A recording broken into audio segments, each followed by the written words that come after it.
ఓం నమో వెంకటేశాయ. 2026 ఆంగ్ల సంవత్సరానికి సంబంధించి, అలాగే శ్రీ పరాభవ నామ సంవత్సరానికి సంబంధించి సింహరాశి ఫలితాలను తెలుసుకునే ప్రయత్నం చేద్దాము. సింహరాశి అంటే ఆంగ్లములో లియో అని అర్థము.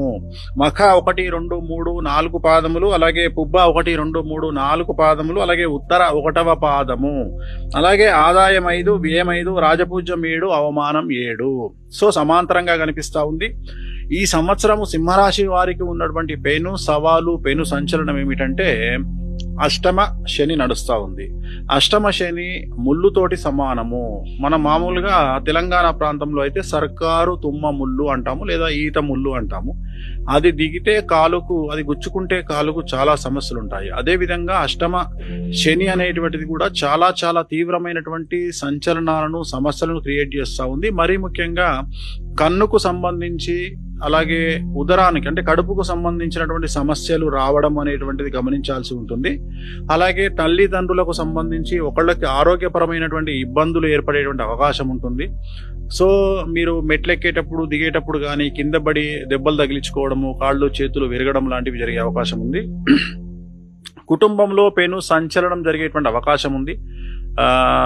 ఉద్యోగస్తులకు సంబంధించి, ప్రభుత్వ ఉద్యోగస్తులకు, బ్యూరోక్రాట్లకు సంబంధించి సిబిఐ, ఏసీబీ, ఈడీ కేసులు ఉండేటువంటి అవకాశం కనిపిస్తూ ఉంది. వ్యాపారస్తులకు అయితే ట్యాక్స్ల పరమైనటువంటి ఇబ్బందులు ఉండేటువంటి అవకాశం కనిపిస్తూ ఉంది. విద్యార్థులకు సంబంధించి న్యాయపరమైన ఇబ్బందులు కానీ, లవ్లో ఫెయిల్యూర్స్ కానీ, లవ్లో మోసపోవడం లాంటివి విద్యార్థులకు కనిపిస్తూ ఉన్నాయి. ఉత్తీర్ణత శాతం తగ్గే అవకాశం ఉంది.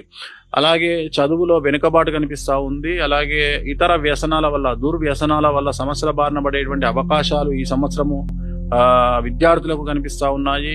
వ్యాపారస్తులకు సంబంధించి చాలా వరకు ట్యాక్స్ల పరమైనటువంటి, ప్రభుత్వ పరమైన ట్యాక్సులు, income tax, sales tax, commercial tax, ఇలాంటి ట్యాక్స్ల పరమైనటువంటి ఇబ్బందుల వల్ల నష్టపోయేటువంటి అవకాశం కనిపిస్తూ ఉంది. బంధువు వర్గంతో కొద్దిగా నరదృష్టి ఎక్కువగా ఉంటుంది.